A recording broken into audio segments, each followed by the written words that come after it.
안녕하세요. 사연에 빠지다의 DJ 민영입니다. 오늘도 두 가지 사연 준비되어 있으니 재미있게 들어주시고요. 구독과 좋아요 버튼도 꼭 눌러주세요. 그럼 오늘의 사연 함께 시작해 볼게요. 안녕하세요. 저는 올해로 딱 70이 된 이제는 아줌마 소리를 듣기도 민망해진 여자입니다.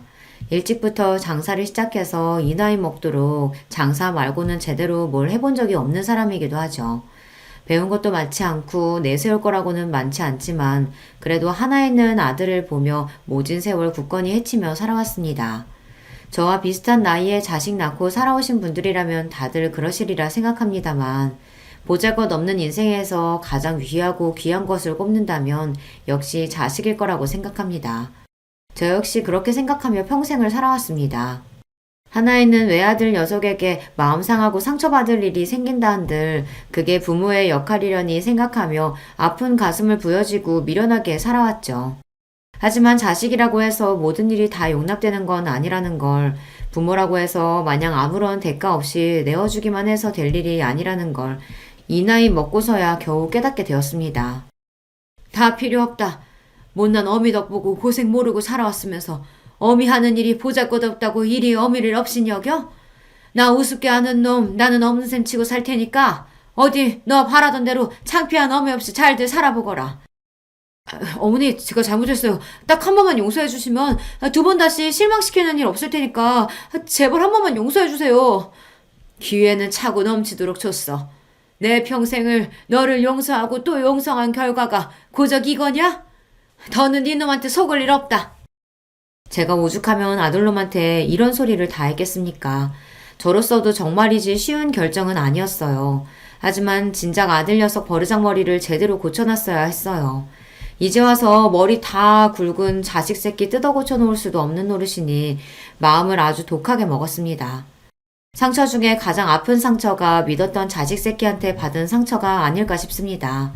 저렇게 아들놈 내치고 나서 저라고 어떻게 괜찮을 수 있었겠어요. 한동안 허하고 쓰린 마음을 달랠 길이 없어 적잖이 마음고생을 해야만 했습니다. 여러분들 사연을 들려주는 이 채널의 존재를 알지 못했더라면 아마 저는 더 오랜 시간 혼자 끙끙 가슴앓이를 해야 했을 거예요. 그 생각만 하면 얼굴도 이름도 모르는 여러분들께 참으로 감사한 마음 그뿐입니다. 제 속마음 털어놓을 곳으로 이 채널을 선택한 것 역시 그런 감사한 마음에서 비롯된 것이라고 할 수 있겠죠. 도대체 무슨 일로 하나이는 피부치한테까지 저리 매정하게 돌아선 건지 지금부터 제 사연을 들려드리고자 합니다. 저는 형제 많은 집안의 셋째 딸로 태어났습니다. 세간에서는 얼굴도 안 보고 데려간다는 귀한 셋째 딸이라고들 하지만 실상 저는 그리 귀하게 자란 편은 못 됩니다. 위로는 많은 동생들 건사한다고 항상 날이 서 있던 언니 오빠가 있었고 제 밑으로도 줄줄이 동생이 셋이나 되었으니까요. 중간에 낀 제 신세는 늘 어정쩡하기 짝이 없었습니다. 그렇다고 제 목 야무지게 잘 찾아먹는 야무진 성격도 못 되어서 그 많은 식구들 속에서도 항상 소외감을 느끼며 자랐던 것 같습니다. 공부를 잘했다고 한들 빠듯한 집안 형편에 마지도 아니고 중간에 낀 저한테까지 기회가 주어졌을 것 같지 않습니다만 어차피 공부에도 별 소질은 없었어요. 그러니 애초에 제게 주어진 선택지는 그리 많지 않았습니다. 고등학교를 졸업하자마자 곧장 시집을 가거나 공장에 취업해서 집안 살림에 보탬이 되거나 둘 중 하나였죠. 그나마 고등학교라도 끝까지 다니게 해준 것만으로도 감지덕지해야 할 판이었어요. 하지만 어린 나이에 덜컥 시집을 가는 것도 무섭더라고요. 그리 크게 형제지간의 정을 느끼지 못하며 자란 형제 자매들에게 저 한 몸 희생해가며 뒷바라지에 인생을 허비하고 싶지도 않았습니다. 그래서 고등학교를 졸업하자마자 친구 따라 타지로 나가 곧장 취업을 했습니다. 일부러 숙식 제공까지 가능한 기숙사형 공장에 들어가서 처음 한 해는 죽어라고 일만 해서 돈을 모았습니다. 고작 고등학교 졸업하고 아무것도 할 줄 모르는 여자애한테 숙식까지 제공하는데 돈을 뭐 얼마나 줬겠습니까? 기숙사 시설도 열악하기 짝이 없었어요. 겨울에는 난방도 제대로 안 되고 여름에는 푹푹 찌고 말 그대로 그냥 맨바닥이나 다름없는 공장 한 구석에 지붕만 덮어놓은 곳이었어요. 그래도 쥐꼬리만한 월급이나마 악착같이 모아 친구랑 단칸방을 하나 얻어 나와 살게 되니 조금은 숨통이 트였습니다. 둘이 발 뻗으면 남을 공간은 없는 곳이었지만 태어나서 이렇게 적은 인원이랑 방을 써보는 것도 집을 나와서가 처음이었어요. 항상 형제들 몸에 켜켜이 쌓여 발디딜 틈도 없는 곳에서 잠을 잤으니 항상 제대로 자지 못해서 한낮에도 꾸벅꾸벅 졸기 일쑤였죠. 그럴 때마다 밤에 안 자고 뭐 했냐고 구박받기가 일쑤였고요. 비록 초라한 공간이었지만 어린 날 꿈을 꾸기에는 충분한 공간이었어요. 남편을 처음 만난 것도 바로 그 즈음이었습니다. 남편도 본가에서 나와 인근 공장에서 일을 하던 사람이었어요. 친구통에 처음 만난 자리에서 수더분하고 꾸밈 없는 차림에도 눈빛이 맑았던 게 인상이 남아있습니다. 그 사람도 저처럼 형제 많은 집안에서 넷째 아들로 자라나면서 부모 관심 제대로 못 받고 가난 속에서 항상 마음이 허기져 있던 사람이었습니다. 그 사람 얘기를 들을 때마다 꼭 제 마음속을 끄집어낸 것 같아 뜨끔할 때가 많았어요. 식구는 많았지만 정작 의지할 만한 사람은 아무도 없었다는 것조차 저와 그대로 닮아있던 사람이었습니다. 머지않아 그 사람과의 사이는 아주 가까워지게 되었죠. 인주 씨나 저나 하늘 아래 마음 둘 것 없는 사람들끼리 지금이라도 서로 의지해서 살다 보면 그래도 잘하면서 부족했던 것들 조금씩은 채워줄 수 있지 않겠어요? 다른 건 몰라도 절대 혼자 남겨졌다는 생각 들지 않도록 노력할 테니까 인주 씨도 제게 그런 사람이 되어주셨으면 좋겠습니다. 투박한 청혼이었지만 그보다 더 진실한 말도 없다고 생각했습니다. 그때 이미 제 뱃속에 저희의 아들인 정우가 들어있었습니다. 없는 형편에 다른 사람 하듯이 결혼식은 언감생심 꿈도 꾸지 못했고 그나마 가진 옷 중 가장 깔끔한 옷을 입고 사진관에 가서 기념사진 한 장 박는 것으로 결혼식을 대신했습니다. 집 나온 이후 거의 을절하다시피 한 각자의 본가에는 구두로 결혼 소식만을 전했습니다. 다른 자식들 건사하느라 여전히 삶이 팍팍한 양가 부모님들이 저희를 따로 찾을 일은 그 후에도 없었습니다. 비록 반지하 단칸방에서 꾸린 신혼집이라고 하기에도 민망한 신혼살림이었습니다만 그럼에도 행복했습니다. 가진 것은 없어도 서로 줄 수 있는 가장 좋은 것을 서로에게 아끼지 않는 저희였어요. 마음이 오가는 것이 이리 따뜻한 일이라는 것도 남편 덕에 알게 되었어요. 나날이 부풀어 오르는 제 배 때문에 더는 공장 일을 나갈 수 없어 없는 살림이 더욱 빠듯해졌지만 부족하면 아끼고 모자라면 욕심 줄여가며 소박하게 지냈습니다. 그렇게 저희 두 사람이 서로 의지하며 신혼을 보내던 중 기다리던 아이가 태어났습니다. 바르게 커달라는 부모의 바람을 담아 정우라는 이름을 붙여주었어요. 아이가 뱃속에 있을 때도 그랬지만 아이가 태어나고 나니 느껴지는 책임감의 무게가 남달랐습니다. 저희 부부 모두 많은 형제들 사이에서 무관심 속에 방치되는 상처를 경험해 보았기 때문에 처음부터 자식을 많이 낳고 싶은 생각은 없었습니다. 저희가 저희 능력에서 감당할 수 있을 만큼만 낳아서 줄 수 있는 사랑을 다 쏟고 싶었어요. 아직 가난하기 이를 데 없는 저희였기에 형편이 덮이지 않는 이상 정우는 저희의 유일한 자식이 될 터였습니다. 그만큼 더욱 소중한 아이였어요. 아직 저는 몸푼 지 얼마 되지 않아 일을 나가기는 무리였으니 남편이 제 몫만큼 더 힘을 낼 수밖에 없었어요. 제가 정우 낳고 느꼈던 책임감의 무게 이상으로 막중한 임무를 짊어진 남편이었습니다. 나는 절대로 우리 정우한테 내가 느꼈던 비참한 감정 느끼면서 자라게 만들지 않을 거야. 내 아버지가 그랬던 것처럼 낳아놨으니 할 일 다 했다는 듯이 자식 내팽개치지 않고 내 자식 늘 좋은 것 해주지는 못하더라도 하고 싶은 거 하고 사는데 망설이지 않도록 노력할 거야. 그걸 위해서라면 내 한 몸 부서지는 것도 아깝지 않아. 남편은 자신의 말을 증명이라도 하듯 예전보다도 일을 늘려 몸이 부서져라 열심히 노력했습니다. 원래도 타고나길 성실한 사람이었으나 아버지가 되었다는 책임감은 남편의 지친 몸을 다시금 일으키는 원동력이 되어주었어요. 저도 아직 채 돌아오지 않은 몸 상태와 아직은 24시간 옆을 지켜야 하는 갓난쟁이 아들을 돌보는 정신없는 와중에도 아름아름 부업거리를 물어다가 푼돈이나마 가게에 보탰습니다. 비록 남편은 아이 키우느라 살림하느라 정신없이 바쁜 와중 부업까지 하는 제 아내를 늘 안타까이 여겼지만 말이에요. 내가 부족해서 아직 몸조리도 제대로 못한 당신 이런 일까지 하게 만드네. 앞으로 고생 안 하게 해주겠다고 해놓고 도리어 더 고생시키는 것만 같아 미안해. 무슨 그런 말을 해요. 나도 하고 싶어서 하는 거야. 밖에서 하루 종일 제대로 앉을 틈도 없이 일하는 당신에 비하면 집에서 편하게 소일거리나 하는 내가 고생은 무슨 고생이야. 나 하나도 고생스러운 거 없으니까 미안하단 소리 하지 말아요. 남편은 안쓰럽게 바라보긴 했지만 그건 꼭 남편 미안해하지 말라고 한 소리만은 아니었어요. 어차피 친정에서 자랄 때도 어느 정도 제 몸 가눌 수 있게 자란 이후부터는 항상 할 일이 끊이질 않았고, 그런 집에서 도망치듯 나와 공장 일을 할 때도 환경은 여전히 열악하기 짝이 없었으니까요. 부끄러운 마음에 제대로 표현해 본 적은 없지만 결혼해 남편과 아이와 함께 살고 있는 그 단칸방 신혼집이 제 생애 가장 안락한 공간이었습니다.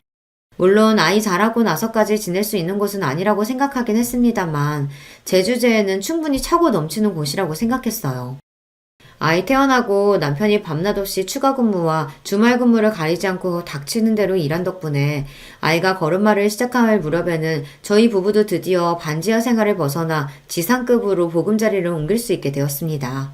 여전히 좁고 허름한 공간이긴 했지만 볕 들어오는 곳에 기대어 꾸벅꾸벅 조는 아이를 바라보는 마음은 행복한 감정으로 충만했습니다. 노력한 대로 결과가 돌아오는 보상받는 느낌이라는 게 얼마나 큰 성취감을 가져다 주는지도 새로이 배우게 되었죠. 저희 부부 둘이 열심히 노력하면 이렇게 조금이나마 살림도 나아지고 우리 부부 잘할 때와는 비교도 할 수 없을 정도로 정우에게는 더 나은 환경을 만들어줄 수 있을 거라고 생각하면 힘이 들어도 힘든 줄도 몰랐습니다. 집안에 하나둘씩 제대로 된 살림살이가 늘어가고 저렴한 것이긴 하지만 아이 물건도 점점 늘어나는 것이 기쁨이 되어주었죠. 아직 어려서 글자도 모르는 아이가 가장 좋아하는 장난감은 다름 아닌 그림책이었습니다. 말이 트이기 시작해서 뜻모를 말을 쫑알쫑알 끊임없이 떠들어대며 그림책을 열심히 감상하는 아이를 보는 저희 부부 눈이 즐거움으로 가득했어요. 엄마 아빠를 붙들고 고사리 같은 손가락으로 그림을 짚어가며 제 나름대로 침을 튀기며 열심히 설명하는 게 어찌나 우습고 귀여운지 살면서 지고 왔던 온갖 시름이 한순간에 다 날아가는 기분이었습니다. 공장 직원들 그 누구보다 열심히 일하며 곤란한 일도 마다하지 않던 남편의 노고를 인정받아서였는지 남편은 승진도 하게 되었습니다. 공장 생산직으로서는 이 젊은 나이에 승진이라니 흔치 않은 일이었습니다. 그간의 남편의 노력이 빛을 발한다는 생각이 들자 기쁨에 눈물이 났어요. 여보, 당신 정말 고생 많았어요. 우리 정우 낳고 얼마나 당신이 고생했는지 알아. 당신 같은 아빠가 또 어디 있겠어. 가끔은 내 자식인데도 당신 같은 아버지의 자식이라는 생각에 정우가 부러울 때가 있어. 당신 지금도 충분히 잘하고 있으니까 이제 마음의 짐 좀 내려놓고 우리 조금 편하게 지내요. 고생은 당신이 다 했지. 당신 같은 좋은 엄마한테 이런 칭찬도 다 듣고. 그래도 내가 지금까지 헛산 건 아닌가 보다. 승진하고 조금이나마 월급도 올랐고 당신 말대로 이제는 숨통도 좀 튀어가면서 우리 정우 크는 것도 보고 주말에는 정우 데리고 나들이도 나가면서 우리도 다른 사람들 사는 것처럼 한번 살아보자. 고생 많았어요, 여보. 제 생에 그때가 가장 아름다운 시절이 아니었을까 싶어요. 그 이후로 제 인생에 여러 번 기쁜 순간들이 찾아오기는 했지만 그 조금은 부족했던 시절만큼 제 마음이 충만했던 시절은 없었던 것 같아요. 제 인생의 전성기를 꼽자면 남편과 함께 했던 그 젊은 날을 주저없이 꼽을 수 있어요. 이대로만 계속 이어진다면 더 바랄 게 없을 것 같았습니다. 비록 부모로서의 욕심에 우리 아들 튼튼하게 이왕이면 똑똑하게 자라줬으면 하는 바람은 있었으나 지금 이대로도 충분히 행복했습니다. 남편도 승진 이후로는 무리하게 특근이나 추가 근무까지 하지 않고 지냈기에 몸 상태도 예전보다 많이 좋아졌습니다. 제가 정말이지 신신당부를 했거든요. 이제 당신 승진도 했고 예전만큼 애쓰지 않아도 되잖아요. 당신 아직 젊다고 그 핑계로 몸 안 아끼면서 일하는 거 내가 모를 줄 알았어요? 건강 잃으면 다 잃는 거야. 아직 우리 정우 이렇게 어린데 앞으로 애 크는 거, 대학 가는 거, 장가 가는 것까지 다 보려면 당신도 이제 관리해야 돼. 그 좋은 시절 다 놓치고 싶은 거 아니면 내 말 들어요. 아, 알았어. 알았대도. 제 성화의 남편도 이제 슬슬 몸을 사리기 시작한 참이었습니다. 젊을 때야 젊은 패기로 어떻게 지나간다고 해도 그게 결국에는 몸에 다 남을 터였어요. 나이 들어 골골대는 것만큼 자식한테 패 끼치는 것도 없다는데 저희 부부 생각이 일치했기에 남편도 가장으로서 당신 몸이 당신 자신만의 것이 아니라는 걸 깨달은 것 같았어요. 스스로를 아낄 줄 모르는 사람이기에 이렇게나마 자신의 몸을 돌볼 줄 아는 사람이 되었다는 사실이 뿌듯했습니다. 그날은 남편 공장에 급작스럽게 추가 주문이 들어와 물량을 맞추느라 전 직원이 야근을 하게 된 날이었습니다. 전화로 야근 소식을 알리는 남편에게 또 당부를 했죠. 당신 내 말 잊지 않았죠? 위험한 쪽으로는 얼씬도 하지 말고 저녁도 거르지 말고 몸이 재산이라는 거 꼭 기억하고. 아이고, 알았습니다. 누구 말씀이라고 감히 거역하겠습니까? 만원님 말씀 잘 들어야지. 싱글거리며 웃으며 대꾸하는 남편 목소리가 듣기 좋았어요. 남편이 빨리 돌아왔으면 좋겠다고 생각하며 대충 저녁 끼니를 해결하고는 곤히 잠든 아이 머리를 살살 쓰다듬으며 남편이 귀가하기만을 기다렸습니다. 늦어도 자정쯤이면 돌아온다는 말에 잠들지 말고 기다리자 했는데 저도 하루 종일 살림에 육아에 또 남편 몰래 슬그머니 시작한 부업 마감 지킨다고 그날 제법 무리를 했던지라 저도 모르게 깜빡 잠이 들었습니다. 정적을 가르는 전화벨 소리에 화들짝 놀라 반사적으로 수화기를 집어들었습니다. 저도 저지만 아이가 깰까봐 한 행동이었어요. 이렇게 예상보다 잔업이 길어지면 저 먼저 자라고 남편이 꼭 전화를 해줬거든요. 당연히 남편 목소리가 들려올 줄 알았는데 전화를 건 사람은 남편이 아니었습니다. 재수씨, 지금 빨리 병원으로 오세요. 김주임 지금 병원에 실려가고 있어. 전화를 건 사람은 남편의 상사였습니다. 앞뒤 포차 다 떼고 다짜고짜 남편이 병원으로 실려가고 있다는 말에 이미 잠은 싹 달아난 뒤였습니다. 그게 대체 무슨 말이에요? 그 사람이 왜요? 어디를 얼마나 다쳤길래? 그게 공장에 사고가 나는 바람에 지금 이럴 시간 없어요. 일단 빨리 와요. 와서 설명할게. 영문도 모르고 남편이 다쳤다는 말에 저도 모르게 손이 벌벌 떨렸습니다. 그 와중에도 어린아이 혼자 두고 갈 수 없어 아이를 들쳐매고 뛰어나왔어요. 단잠을 자다가 갑자기 방해를 당한 정우가 찡얼거리며 투정을 했지만 아예 달랠 정신도 없었습니다. 간신히 정신을 차리고 늦은 시간에 잘 잡히지도 않는 택시를 겨우 잡아타고 인근 대학병원으로 향하는 내내 너무 긴장해서 손끝이 핏기가 싹 가셔 하얗게 얼어붙는 듯 했어요. 그렇게 영원히 끝나지 않을 것만 같은 초조한 시간이 지나고 병원 응급실에 도착했습니다. 들어가니 안은 아수라장이었습니다. 다친 게 남편 한 사람이 아닌 모양이었어요. 남편과 똑같은 공장 유니폼을 입고 피칠갑을 해서 고통에 몸부리치는 장정들의 비명소리가 마치 제 사지를 찢는 기분이었습니다. 이 응급실 어디에선가 내 남편도 저런 꼴이 되어 있을 거라고 생각하니 온몸에 경련이 이는 기분이었습니다. 뭘 알아서 그런 건 아니겠지만 아수라장 같은 응급실 상황에 아이도 적잖게 놀란 모양인지 빽빽 울어대기 시작했어요. 이후 제 남편을 발견한 순간 저는 그만 그 자리에서 까무러칠 뻔했습니다. 재수씨, 지금 이러고 있을 때가 아니야. 얼른 수술동에서 써야 한대. 당장 수술 안 들어가면 위험하다고. 내 남편이 왜 저래요? 왜 저렇게 됐어요? 온몸에 피칠갑이 된 남편은 이미 오른손 한쪽이 없었습니다. 공장 기계 오류로 직원 몸이 끼이는 걸 보고 놀라 달려간 남편이 급히 직원 몸을 빼내어 겨우 목숨은 건졌으나 그러면서 그대로 오른손이 기계에 끼어버렸다는 남편 상사의 설명을 듣는 내내 정신이 나갈 것처럼 뒤통수가 극도의 스트레스로 뜨거워졌습니다. 이미 흘린 피의 양이 상당했어요. 벌벌 떨리는 손으로 수술 동의서를 쓰는 와중에 출혈이 너무 많아 결과를 장담할 수 없다는 의료진의 설명을 들었습니다. 선생님, 제발 살려주세요. 우리 남편 좀 제발 살려주세요. 급히 수술실로 향하는 남편의 남은 왼손을 벌벌 떨며 간신히 부여잡았습니다. 이미 모든 생명의 신호가 빠져나간 듯 얼음장이 된 손에 소스라치게 놀라면서도 단 1초라도 그 손을 더 잡으려고 안간힘을 썼습니다. 그 손을 놓치면 당장이라도 남편이 제가 따라갈 수 없는 먼 곳으로 저랑 정우만 두고 떠나버릴 것 같았어요.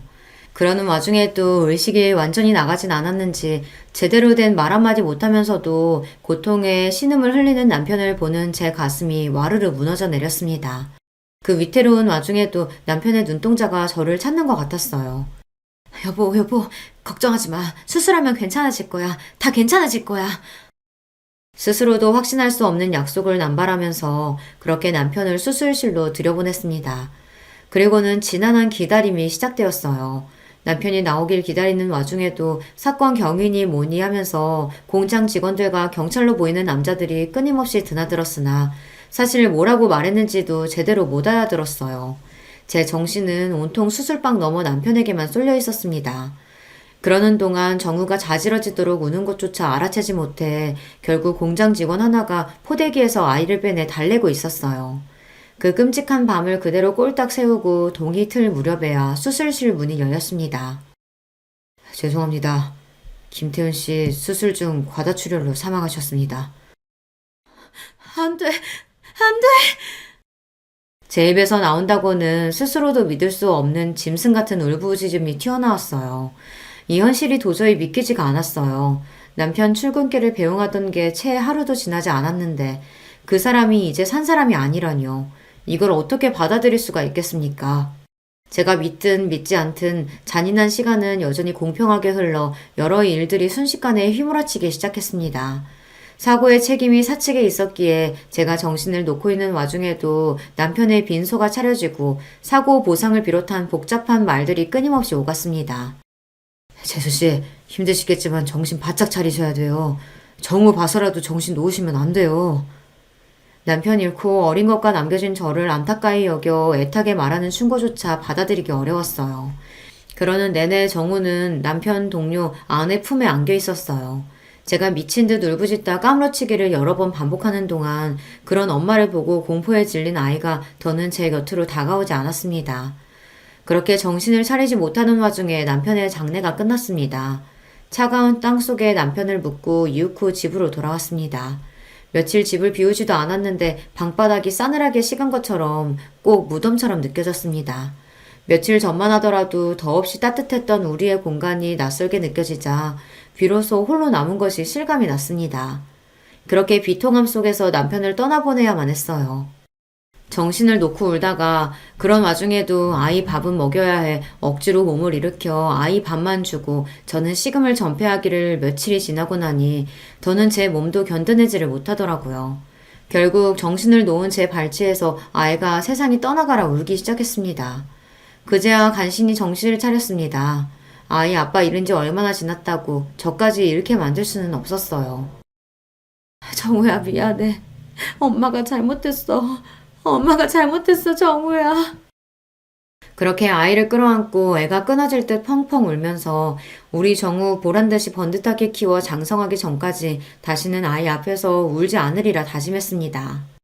양가 인연 끊긴 지 오래인 마당에 아이가 의지할 곳이라고는 이제 오로지 저 하나뿐이었어요. 무슨 짓이든 해서 이 아이 제대로 키워내는 것만이 제 삶의 원동력이었습니다. 사고로 간 남편 앞으로 남겨진 약간의 보상금 외에 제게 남은 것이 별로 없었습니다.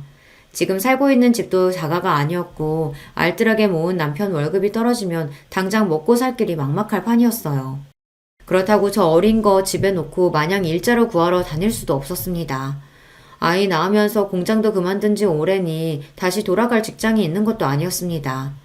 그날부터 주먹밥을 빚어다 아이를 들쳐업고는 새벽에 무작정 인근 터미널로 향했습니다. 허가받고 장사하는 것도 아니니 터미널 관계자한테 쫓겨나기도 부지기수였습니다. 하지만 오늘 하루 벌지 않으면 앞으로의 생활을 장담할 수 없었어요. 쫓겨나도 다시 몰래 들어가고 또 다시 몰래 들어가고 악착같이 주먹밥을 다 팔 때까지 자리를 떠나지 않았어요. 그렇게 얼마간 주먹밥 장사를 하다 보니 버스 기사분들 중에서도 슬슬 단골 손님이 생겨나기 시작했습니다. 젊은 세대기 손맛이 참 야무지네. 여기 이렇게 아름아름 장사하는 분들 여러 계신데 세댁 주먹밥이 제일 맛있어. 제 딱한 사정을 알고 안타까워하시는 분들도 계셨어요. 언 손이나마 녹이라고 따뜻한 음료를 건네주시기도 하셨습니다. 이른 시간에 아이까지 들쳐업고 고생스러워서 어째요. 이거라도 좀 마셔요, 애기 엄마. 여느 때처럼 정우를 얻고 장사를 하고 있는데 어떤 아주머니 한 분이 제 곁으로 오셔서는 말을 거셨어요. 젊은 아기 엄마가 솜씨가 제법이네. 내가 이 인근에서 김밥집을 하는데 사람이 말도 없이 갑자기 출근을 안 해서 요새 여간 고역이 아니야. 그래도 여기서 장사하는 것보다야 수입이야 환경이나 훨씬 나을 텐데 어때? 나 따라가 볼래요? 망설일 이유가 없었습니다. 곧장 아주머니를 따라갔더니 터미널 근처에 김밥집이었어요. 말이 김밥집이지 식사하시고 가시는 손님도 제법 있어 안쪽에는 식사 준비하시는 이모님들도 계셨어요. 저를 즉석에서 데려가신 아주머니는 그 김밥집 사장님이셨어요. 주방 아주머니들은 다 찾고 애기 엄마는 여기서 계속 김밥만 말아주면 돼요. 할 수 있죠? 그럼요, 잘할 수 있어요. 그렇게 아이 들쳐업고 정신없이 김밥을 싸기 시작했어요. 터미널 근처라 그런지 이른 시간부터 손님이 끊임없이 들이닥쳤습니다. 홀에서 식사하시는 분들도 간간히 계셨으나 다들 바쁜 시간에 차 안에서 끼니를 해결하는 분들이 많아 김밥이 정말 많이 나갔습니다. 신들린 듯이 김밥을 싸다 사장님 부르시는 소리에 겨우 눈만 들어 사장님을 쳐다보았어요. 어머, 내 정신 좀 봐. 아직도 애기를 들쳐업고 있어. 아니, 이러다 몸살 나, 애기 엄마. 괜찮아요. 저 계속 일할 수 있어요.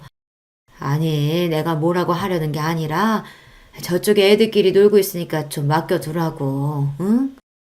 혹시나 아이 딸렸다고 겨우 얻은 일감 뺏길까봐 방어적으로 구는 제가 안쓰러우셨는지 안쪽 구석방으로 아이를 데려가시는 사장님이셨어요. 이 시간에 일어나 나오는 여자들 사정이 다 거기서 거기였는지 방 안에는 저희 정우보다는 조금 자란 아이들 여럿이 이미 모여 저들끼리 놀고 있었습니다. 이 일자리 꼭 얻어내야 한다는 생각에 힘든 줄도 몰랐던 몸에 그제야 긴장이 풀렸는지 피로가 확 몰려왔습니다. 그렇게 그날 하루에만 김밥을 300줄은 좋게 싼 것 같아요. 보다시피 우리 집은 김밥 손님이 대부분이야. 그래서 애기 엄마처럼 손 빠르고 야무진 사람이 제일 필요해. 오늘 일하는 거 보니까 걱정할 필요 없겠네. 내일부터 여기로 출근해요. 아이 맡길 곳 없으면 마땅한 곳 찾을 때까지 당분간 아이 데리고 와도 괜찮아. 감사합니다. 정말 감사합니다, 사장님. 그렇게 생각지도 못했던 김밥 장사를 시작하게 되었어요. 제가 그래도 요리는 좀 하는 편이거든요. 김밥이나 주먹밥 정도는 별로 어려울 것도 없었습니다. 쉬는 날에 근처 유치원에 거의 사정사정해서 아이 맡길 곳도 간신히 찾았습니다. 지금이랑은 다르게 결혼하고 일하는 여자들이 드무니 어린이집 같은 건 있지도 않을 때였어요. 우리 정우는 유치원에 들어가기 아직 1살 어린 날이었으나 제 사정이 워낙 딱하니 그냥 지나치기가 힘드셨던 모양이에요. 돌이켜 생각해보면 그렇게 주위 사람들의 도움을 받아 간신히 그 힘든 시절을 지나올 수 있었어요. 모두 참으로 감사한 인연들입니다. 그렇게 스쳐 지나가는 인연일 줄 알았던 김밥집 사장님과는 평생의 인연으로 이어졌습니다. 사장님도 일찍 남편분과 사별하시고 막막하던 차에 김밥 장사로 집안을 일으키셨거든요. 저 또한 그때 이후로 지금까지 김밥으로 먹고 살고 있으니 질긴 인연의 시작인 셈이었죠. 제가 많은 김밥은 우리 정우의 급식비가 되고 학원비가 되고 대학 등록금이 되어 아들이 자립하는 밑거름이 되어 주었습니다. 남들 보기에는 변변치 않은 일일지 모르겠으나 제게는 하나뿐인 아들 녀석 키워준 거나 다름없는 게 바로 김밥이에요. 비록 아이는 자라면서 김밥이라면 아주 지긋지긋하다는 눈을 하고는 했지만 어쩌겠습니까? 아무리 싫어도 제 자식으로 사는 이상 김밥 팔면 번 돈으로 큰 건 부정할 수 없는 사실이니까요. 아이는 공부를 아주 잘했어요. 저처럼 남편 역시 집안 지원이라고는 일체 받을 수 없어 공부를 오래 하지 못했으나 그 사람이 머리는 좋은 편이었거든요. 다행히 내가 아니라 아빠 머리를 물려받은 모양인지 싶어 안도감과 동시에 가슴 한구석이 아릿해졌습니다. 아이에게서 남편의 흔적을 발견할 때마다 그랬어요. 다른 점이 있다면 아무리 몸이 힘들어도 제 앞에서 험한 말 한 번 한 적 없이 늘 다정한 말을 전했던 것과는 달리 아들 녀석은 성격이 제법 날카로운 편이었습니다. 특히나 자존심이 아주 세서 또래 친구들 보기에 창피할 만한 일에는 아주 질색을 했습니다. 김밥 하는 엄마의 존재야말로 그 녀석 기준으로는 절대 친구들에게 보이기 싫은 창피한 것이었던 모양이에요. 쉬는 날 친구들 한번 데려오라는 말에도 절대 응한 적이 없는 아들이었으니까요. 아, 왜 자꾸 친구들 데려오라 그래? 밖에서 놀면 되는데. 그게 아니라 네 친구들 제대로 본 적이 없으니까 궁금하기도 하고 맛있는 것도 해주고 싶어서 그러지. 맨날 김밥집에서 그러고 있으니까 내가 누구랑 어울리는 줄도 모르지? 너무 그러지 마, 아들. 그래도 엄마가 김밥만은 재주나마 있어서 우리 아들 갖고 싶은 거 하고 싶은 거 시켜줄 수 있는 거야. 아, 됐어. 사춘기가 심해질수록 김밥이라면 치를 떠는 아들이었습니다. 어릴 때는 그래도 엄마가 싼 김밥 입에 넣어주면 곧잘 받아먹던 녀석이 언제부턴가는 김밥에는 입도 대질 않더라고요. 다른 사람이 김밥집에서 일하는 저를 무시하는 데에는 조금의 부끄러움도 없이 당당하던 제가 아들 녀석 태도에만큼은 그럴 수가 없더라고요.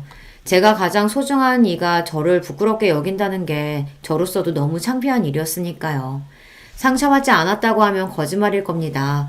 김밥 싸는 게 뭐가 부끄러운 일이라고 저렇게까지 기겁을 하나 싶으면서도 남편 없이 아들을 키우는 홀어머니로서의 자격지심인 건지 해준 것보다 못 해준 것들이 더 가슴에 남아 아들에게 쓴소리 한번 하기가 쉽지가 않더라고요.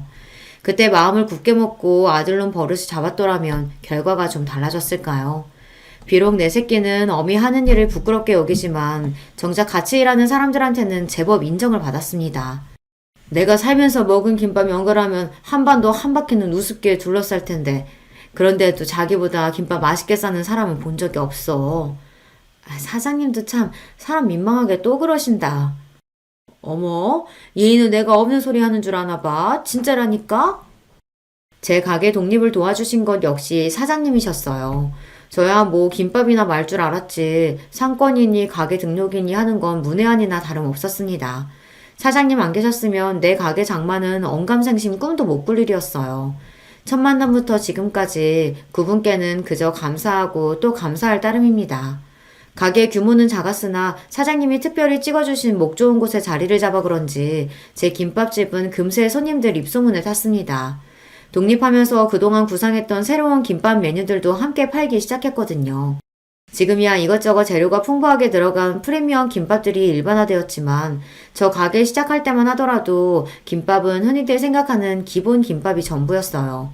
거기에 묵은지를 넣은 김밥이나 쌈밥 비슷한 김밥 메뉴를 내서 팔기 시작하니까 인근 여학교 학생들 반응이 아주 좋더라고요. 태어나서 먹어본 김밥 중에 이모김밥이 제일 맛있어요. 어떻게 이런 김밥을 싸실 생각을 다 하셨어요? 신기해요, 진짜. 그래? 맛있어? 우리 딸내미들 많이 먹어. 정작 제 아들한테서도 인정받지 못하는 제 김밥을 추켜 세워주는 학생들 덕에 힘이 나서 더 신나게 장사를 할 수 있었답니다. 그 친구들이야말로 제 김밥집 2호점, 3호점을 탄생시킨 1등 공신들이에요. 지금도 그 시절을 떠올리면 신명나게 김밥을 말던 제가 떠올라 웃음이 나오곤 해요. 김밥 싫어하는 것과는 별개로 공부 욕심도 많고 그만큼 공부를 잘하기도 했던 아들은 제 할 일은 알아서 잘 찾아서 했어요. 일찍부터 법조인으로서의 꿈을 키우던 아들은 재수 끝에 인근 국립대 법대에 합격했고 곧장 변호사 시험을 준비했습니다. 아들, 판사나 검사는 생각 없고 변호사만 하고 싶어? 변호사 돼야 돈을 잘 벌지. 제가 보기에도 아들은 법조인으로서의 사명감보다는 돈 많이 버는 직업 중 가장 번듯해 보이는 직업을 택한 것 같았어요. 그렇다고 의사가 되기에는 심약한 구석이 있는 아이였어요. 징그럽다고 내장 음식도 안 먹는 녀석이었습니다. 엄마 고생하는 것에 비해서는 제법 곱게 자란 편이었죠. 지금 생각해보면 녀석이 그리 곱게 자랄 수 있었던 것도 다 내 덕인데 항상 아들 앞에서는 왜 그렇게까지 주눅이 들어 살았나 몰라요. 제 아버지 그리 일찍 보낸 게 제 잘못도 아닌데 말입니다. 사법고시 준비하면서 안 그래도 예민했던 아들 녀석 신경이 더욱 날카로워졌습니다. 벌써 동기 중에 합격자가 나왔다는 소리를 들으니 어지간히 애가 탔던 모양이에요. 아들, 너무 스트레스 받지 마. 아직 엄마 돈 벌고 있고 네 뒷바라지 하는데 무리 없으니까. 응? 떨어지라고 무슨 고사지네? 하루라도 빨리 아들 합격하길 바라야지. 그게 무슨 소리야. 시험에 대한 부담감을 내려놓으라고 한 말에 발끈하는 아들한테 서운한 마음이었으나 저도 오죽하면 그럴까 싶어 서운함을 애써 꾹꾹 눌렀습니다. 그렇게 쌓인 감정이 저도 모르게 저를 좀먹는 줄도 모르고 그때는 그저 자식을 위해 인내하는 게 능사라고 여겼습니다. 자식이 엇나갈 때 바로 잡아주는 것 역시 부모의 역할이라는 걸 너무 늦게 깨달았어요. 그래서 아들이 드디어 바라고 바라던 변호사가 되었던 날은 기쁨도 기쁨이었지만 안도감을 더 크게 느꼈던 것 같습니다. 이제 저도 숨통 좀 트였으니 녀석 눈치 볼 일이 좀 줄어들지 않을까 싶었던 것 같아요. 참 아들 눈치를 어지간히도 봤네요. 변호사가 되자마자 아들은 아주 바쁘게 지냈습니다. 어디 취직을 한 게 아니라 하도 성화를 부려서 변호사 사무실 개업을 해줘서 아직 그리 바쁠 때는 아니라고 생각했는데 알고 보니 주말마다 선을 보느라 바쁜 아들이었어요. 변호사 된 지 채 1년도 되지 않아 며느리 될 아이라고 데려온 아이는 피아노과를 졸업한 유복한 집안 따님이었습니다. 사업하는 집안 외동딸이라고 하더라고요. 말이 결혼이지 아들 본인이 대릴 사이를 자처한 거나 다름없는 결혼이었어요. 평생 아들이 원하는 게 남복이 번듯해 보이는 겉모습이었으니 변호사 되자마자 자기 눈에 차는 조건 가진 이와의 결혼으로 그걸 이룬 거였죠. 저희 어머니께서는 요식업에 종사하고 계세요. 지금은 업장도 여러 개 가지고 계시고 덕분에 저도 고생 모르고 공부할 수 있었죠.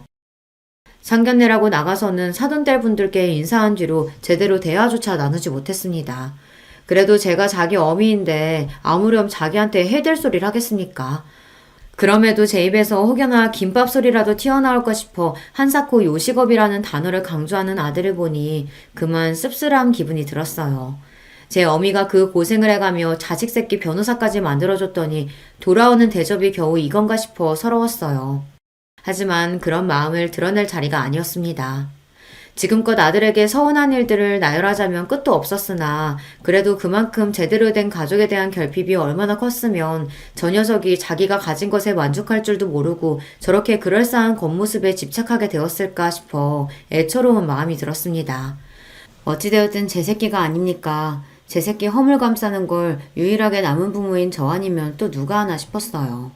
그럼에도 녀석이 생각하는 제대로 된 가족에 어미인 저는 결코 들어가지 못했다고 생각하면 여전히 서운한 마음을 달랠 길이 없었지만 말입니다. 며느리 된 아이는 좋게 말하면 새침하고 제가 느낀 바로 있는 그대로 표현하자면 깍쟁이 같은 면이 있는 아이였어요. 결혼하고 시어머니인 저와는 대놓고 거리를 두려워하는 것 또한 그랬습니다. 아무려면 있는 집에서 유일한 딸 자식으로 자라면서 아쉬울 것 없이 살았을 텐데 자기 보기에 별거 아닌 사람처럼 보이는 시어머니 시집살이를 하고 싶었겠습니까?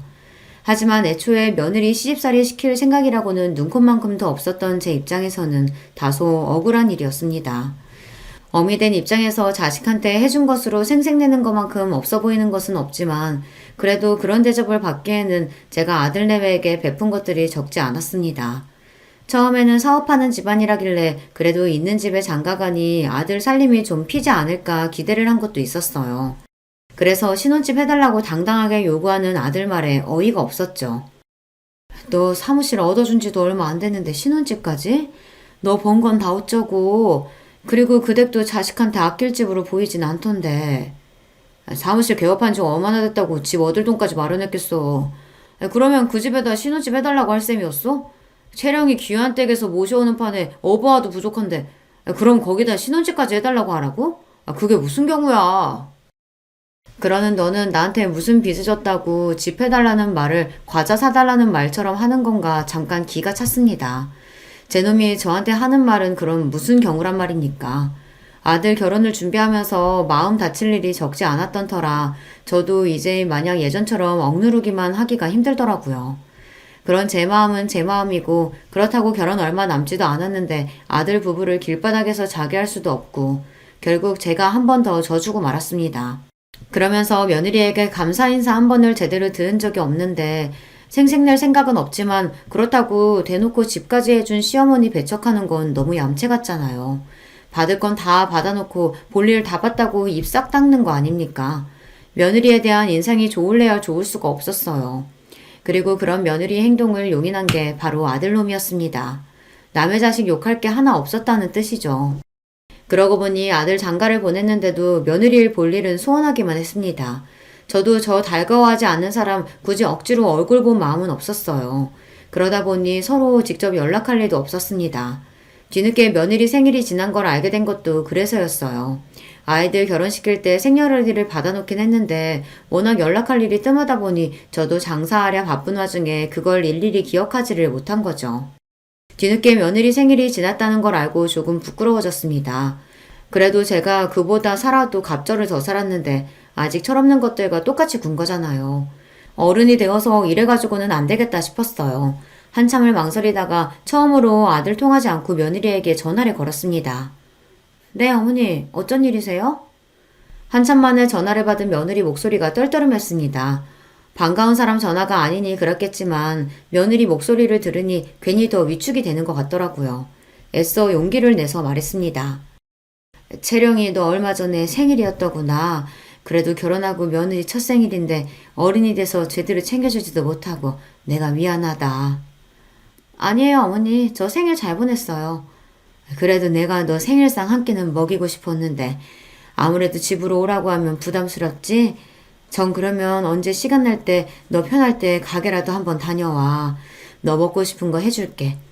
평생 한 일이라 김밥은 눈 감고도 마니까 김밥도 좀 싸가고. 우리 집 김밥 맛있어. 네, 그럴게요. 그렇게 어색하고 대면대면하게 통화를 마쳤습니다. 전화를 끊고서 저도 모르게 휴 숨을 내쉬었어요. 며느리랑 통화 한번 하는 게 이렇게 긴장되는 일인 줄 몰랐어요.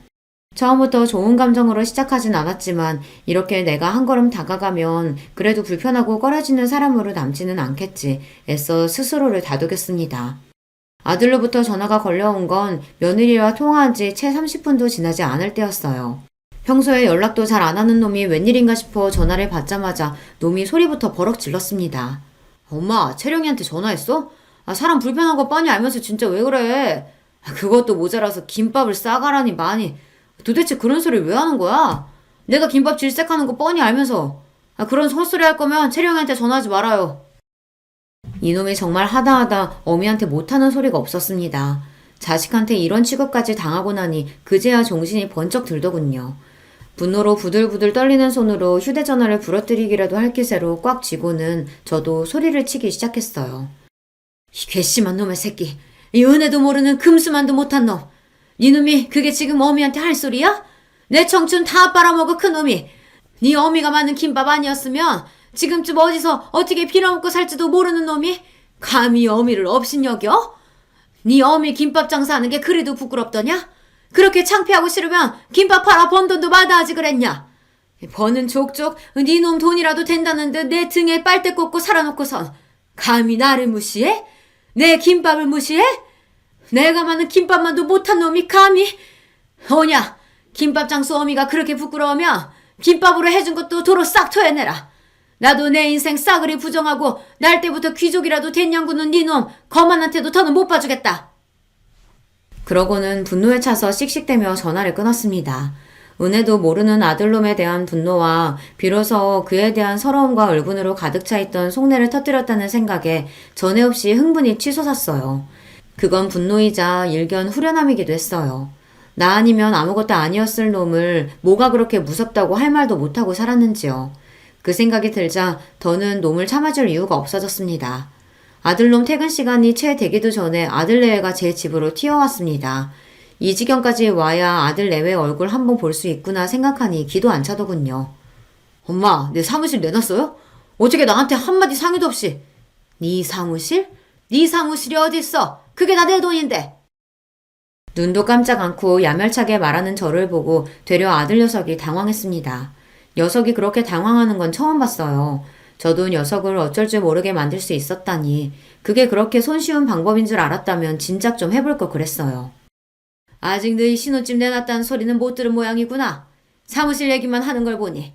내가 내 재산 내 마음대로 하겠다는데 너랑 상의가 왜 필요해? 너는 나한테 뭐 하나 의논하고 결정했니? 그래서 나더러 신혼집 해달라며 일방적으로 통보했어? 강도도 그렇게는 안 할 거다. 어미 무시할 거면 일관되게 무시만 하던가 지갑 취급하며 그동안 잘도 빼먹고 편하게 살았지? 김밥 말아 파는 어미 부끄러워하는 자식 새끼 나도 필요 없다. 꼴 보기 싫으니까 잔말 말고 둘 다 내 집에서 나가. 전에 없이 매몰차게 자기를 내치는 제 모습이 차마 믿기지 않았는지 벌린 입을 다물 줄 모르는 아들이었습니다. 녀석보다 조금 더 빨리 상황을 파악한 며느리가 제 앞에 납작 엎드렸습니다. 어머님, 제가 정말 죄송해요. 그동안 제가 많이 서운하게 해드렸죠? 제가 생각이 모자라서 어머님 마음을 미처 헤아리지 못했어요. 잘못했어요. 화 푸세요. 네 탓할 생각 없다. 내 자식 눈꼴이 저 모양인데 남의 자식한테 입댈 생각 없어. 다만 내 재산 내가 알아서 하겠다는 것뿐이니 나한테 이리 빌어봤자 소용없다. 제 아내까지 내치는 꼴을 보고서야 사태의 심각성을 깨달았는지 아들놈이 제 다리에 매달렸습니다. 엄마, 제가 엄마가 부끄러워서 그런 게 아니라. 아니긴 뭐가 아니야. 세상에 내 존재 가장 작게 만드는 게 바로 네 놈이야. 네 놈 제대로 키워보겠다고 시작한 일을 가장 초라한 일로 만드는 게 바로 네 놈이라고. 내가 뭐 한다고 너 같은 놈 키워낸다고 그 고생을 했는지 모르겠다. 고마워할 줄도 모르는 너 같은 놈 때문에. 엄마, 진정 좀 하시고 제발. 진정은 네가 해야지. 이제 부끄러운 험이 없이 네 놈 혼자 헤쳐나갈 세상살이가 결코 녹록지 않을 텐데 그래야 하지 않겠어? 그간 내 그늘 아래서 세상 무서운 줄 모르고 곱게만 자랐지. 그게 결국은 널 위한 게 아니었는데 지금이라도 잘못된 건 바로 잡는 게 맞겠다. 그래도 내 덕에 돈 걱정 없이 법 공부했으니 너도 억울해할 것도 없다. 이제 각자 인생 각자 살자꾸나. 엄마, 잘못했어요. 잘못은 무슨. 돈 아니면 네가 내 앞에서 무릎 꿇을 일이 있겠어? 속 훤히 들여다 보이는지 그만하고 이만들 돌아가. 그렇게 아들 내외를 제 집에서 내쳐버렸습니다. 손이 벌벌 떨리기는 했지만 막상 해보니 못할 일도 아니다 싶더라고요. 비록 아무도 남지 않은 집에 남은 건 지난 제 세월에 대한 허무함과 서름뿐이지만 말입니다. 순간 남편이 떠올랐습니다. 저 녀석 하나 제대로 키우겠다고 그 사람과 마음속으로 약속을 했는데 제 몫을 다하지 못한 것 같아 그 사람에게 송구스러웠어요. 아들 변호사 사무실과 신혼집은 결국 빼버렸습니다.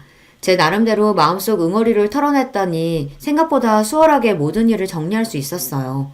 그러는 동안에도 아들 내외가 집 앞에 찾아와 울고불고 떼를 쓰고 난리도 아니었으나 한 번도 문을 열어주지 않았어요.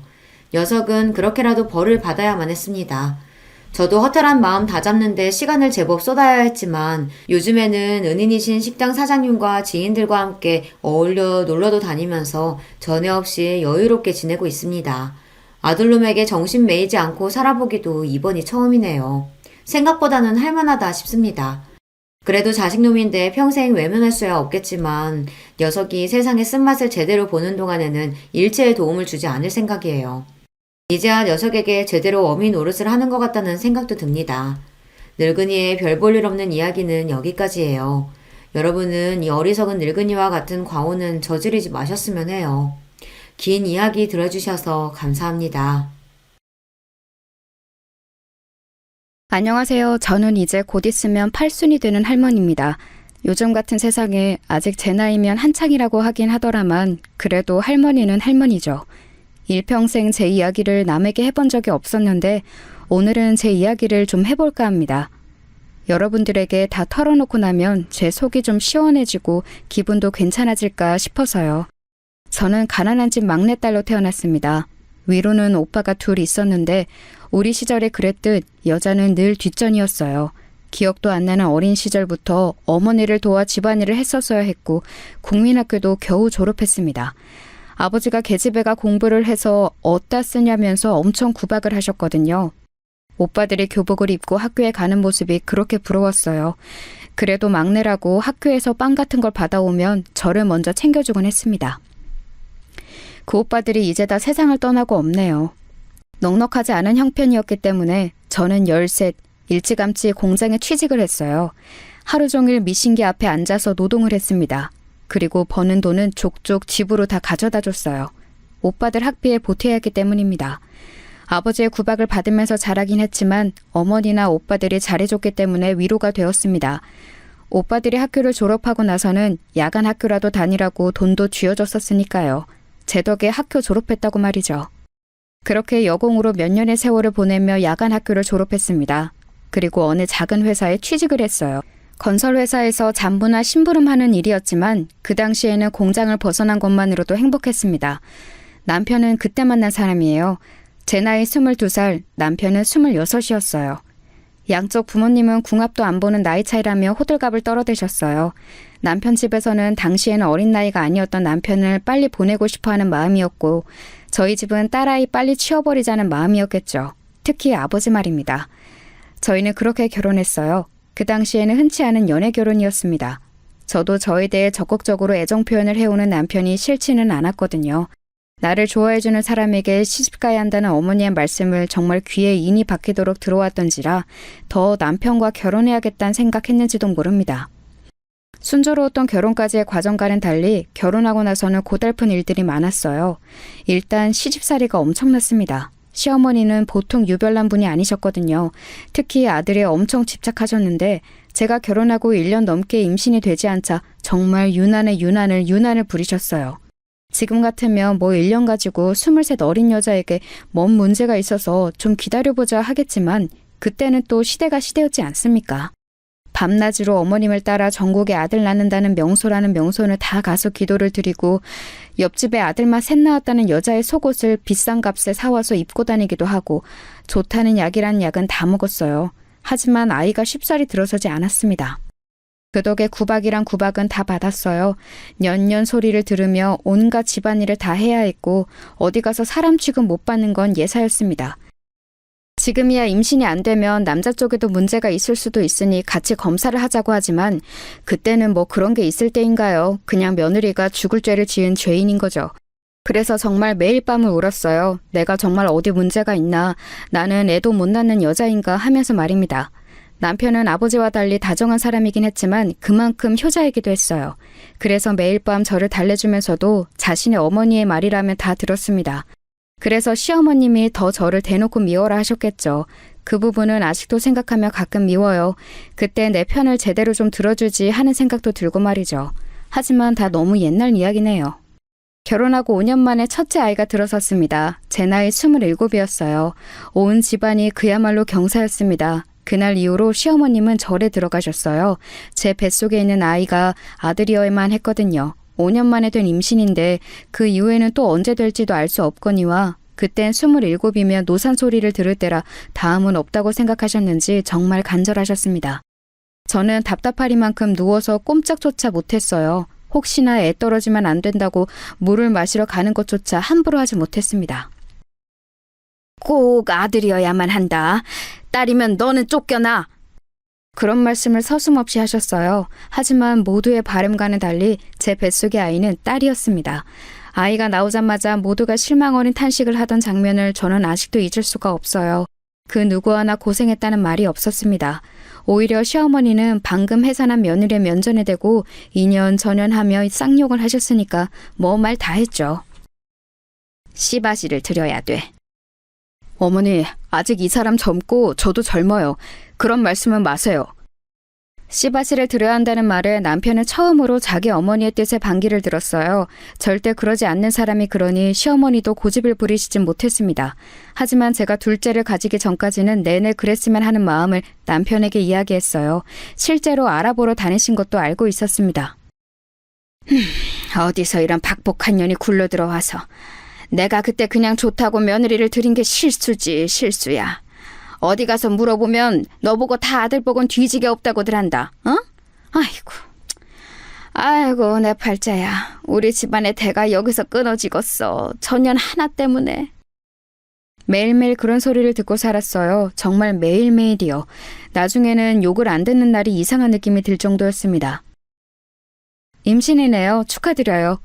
몸이 이상해서 가본 병원에서 둘째를 가졌다는 말을 들었을 때 정말 눈물이 났어요. 그래서 집으로 돌아가는 내내 대성통곡을 했습니다. 그러고 얼굴이 퉁퉁 부은 채로 집에 들어갔더니 시어머니가 무슨 큰 병에 걸렸냐며 대낮부터 여자가 불성사납게 길거리에서 울고 다닌다며 또 욕이란 욕은 다 하시더군요. 어머니, 저 임신이래요. 뭐요? 진짜요? 네.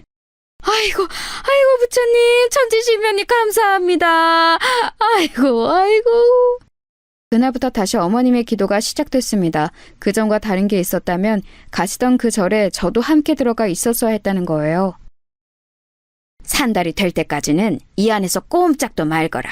부정 탄다고 절대 그러면 안 된다 했다. 몰래 나갔다가 나한테 들키면 너 죽고 나 죽는 거니까 그런 줄 알아라.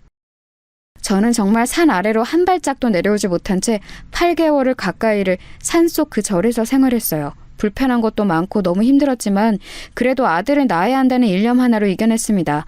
남편도 멀쩡한 부인과 반년이 넘는 시간 동안 생리배를 해야 했고요. 내가 당신한테는 정말 많이 미안해. 그래도 남편은 참 다정한 사람이라 참고 살았던 것 같아요. 지금 생각해보면 말입니다. 그렇게 저는 아들을 낳았습니다. 아들을 낳던 날 온 집안에 어머니의 비명 같은 울음소리가 울려 퍼졌습니다. 그리고 결혼하고 처음으로 들었어요. 수고했다. 수고했다는 말입니다. 그 말 한마디 듣자고 7년이 넘는 세월을 그렇게 마음고생 몸고생한 거 생각하니 허무하더라고요. 대체 아들이 뭐라고 말이죠. 하지만 저도 어쩔 수 없는 옛날 사람인지라 딸아이보다는 아들내미가 이쁘긴 하더군요. 그래서는 안 되는데 말입니다. 엄마는 왜 정수만 이뻐해? 엄마가 언제 정수만 이뻐했어. 정이도 예뻐해. 거짓말. 엄마가 맨날 간식도 정수 하나 더 주는 거 내가 모를 줄 알아? 어린 시절 딸아이가 했던 말이 다 늙은 지금도 가슴에 콱 박혀 있어요. 저도 좋은 엄마는 아니었나 봅니다. 그렇게 저는 제 할 몫은 다 했어요. 그렇게 원하고 바라시던 아들도 낳아드렸고 어머님이 돌아가실 때까지 모시고 살았으니 말입니다. 돌아가시기 전에 유언처럼 그러시더군요. 너같이 착하고 잘하는 며느리는 또 없더라. 미안했다. 물론 그 한마디로 모든 것들이 씻기듯 없어진 건 아니었지만 그래도 지난날 제 세월이 아주 헛된 건 아니구나 싶어 눈물이 났습니다. 어머님이 돌아가시고 사람들은 며느리가 시어머니를 참 많이 좋아했나 보다 했지만 제 눈물은 사실 그 안에 대한 눈물이었어요. 당신 정말 고생 많았어. 일평생 효자였던 남편만이 그래도 제 마음을 어느 정도는 알아주더군요. 그거마저 없었으면 진작 짐을 몇 번이고 쌌겠죠. 아들내미는 정이 많은 타입은 아니긴 했어요. 하나 있는 아들 잘 키워야 한다며 어머니가 싸고 돌면서 하고 싶다는 거 다 시켜주고 다 사주고 그렇게 키우는 바람에 버릇이 좀 없기도 했고 말이죠. 그래도 공부는 곧자리에서 학교도 좋은 학교를 갔어요. 그게 또 어머님의 엄청난 자랑거리셨죠. 만나는 사람마다 손자 학교 자랑을 하셨으니까 말입니다. 딸아이도 공부를 곧잘 했어요. 그래도 딸이 무슨 대학이냐며 절대 안 된다 하셨지만 못 배웠던 게 어린 시절에 한으로 남아있던 제가 정말 빡빡 우겨서 딸아이도 대학을 보냈습니다. 한 푼도 보태줄 수 없다는 어머님 말에 남편이 뒤에서 조금 그리고 제가 모아둔 비상금 조금 그렇게 학비를 쥐어줬던 기억이 나네요. 시간이 좀 지나서 딸아이가 그러더라고요. 엄마가 나한테 다 잘해준 건 아니고 나도 서럽고 섭섭한 기억 너무 많았지만 그때 나 대학 그렇게 보내준 걸로 엄마는 엄마 몫을 다 한 거야. 그리고 나한테 미안해하지 않아도 돼. 그런 말을 듣자고 대학을 보낸 건 아니었지만 그래도 마음에 늘 얹혀있던 것 하나가 덜어지는 기분이 들기는 하더군요. 딸아이는 아직도 종종 그때 엄마가 빡빡 우겨서 비상금까지 털어서 자기 학비에 보태준 걸 고맙다고 말합니다. 그게 벌써 몇십 년 전 이야기인데 말이죠. 아들과 딸내미 둘 다 좋은 대학을 나와서 좋은 회사에 취직을 했어요. 어머니가 그렇게 싸고 돌던 아들내미보다 딸내미가 더 잘 됐지만 말입니다. 집안에서 기집애가 제일 잘나면 머스마가 기가 죽어서 안 되는디. 끝까지 그런 말씀을 하셨지만 말이에요. 아들은 대기업에 입사해서 선을 받습니다. 그것도 사실 어머님이 다 주선하신 거였어요. 참하다는 손주 며느리감을 속에 소개를 받아 이루어낸 혼사였죠. 저도 딱히 불만은 없어요. 사람 좋아 보이던데요? 하기 싫으면 하지 않아도 된다는 말에 아들이 그렇게 말하더군요. 그래서 그냥 그러라 했습니다. 손주를 그렇게 결혼시켜놓고 정작 어머님은 그렇게 보고 죽고 싶어 하시던 증손주는 못 보고 돌아가셨지만 말이에요. 며느리는 말이 없는 무뚝뚝한 편의 며느리였어요. 표현을 잘하진 않지만 그래도 챙겨야 할 집안 대소사 같은 것 빠지지 않는 편이었습니다. 물론 좀 이상하다 생각했던 적은 있어요. 시어머니가 있을 때와 저랑 둘만 있을 때 태도가 좀 다르긴 했거든요. 그래도 워낙 어르신이니 그런가 보다 했습니다. 하지만 어머님이 돌아가시고 나니 그랬던 이유를 알겠더군요. 어머님이 저희 아들 주려고 모아놓은 재산이 좀 있었습니다. 그 이야기를 어디서 들었는지 들었던 모양이에요. 할머님 통장 어머님이 가지고 계세요? 남편 준다고 하셨었는데. 어머님의 장례를 치르자마자 하는 소리에 솔직히 기겁하긴 했지만 그래도 돈 앞에선 다들 그러기도 하고 알뜰살뜰 모아서 뭐 지들한테 쓰겠지 싶어서 군말 없이 어머님의 통장을 건넸던 기억이 납니다. 뭐 사실 어머님이 돌아가시기 직전에 그건 저희 아들 몫이라고 몇 번이나 말씀하신 것도 있고요. 딸내미는 섭섭해하지도 않았어요. 지 할머니가 어떤 사람인지 워낙 어린 시절부터 보고 자란 탓이었겠죠.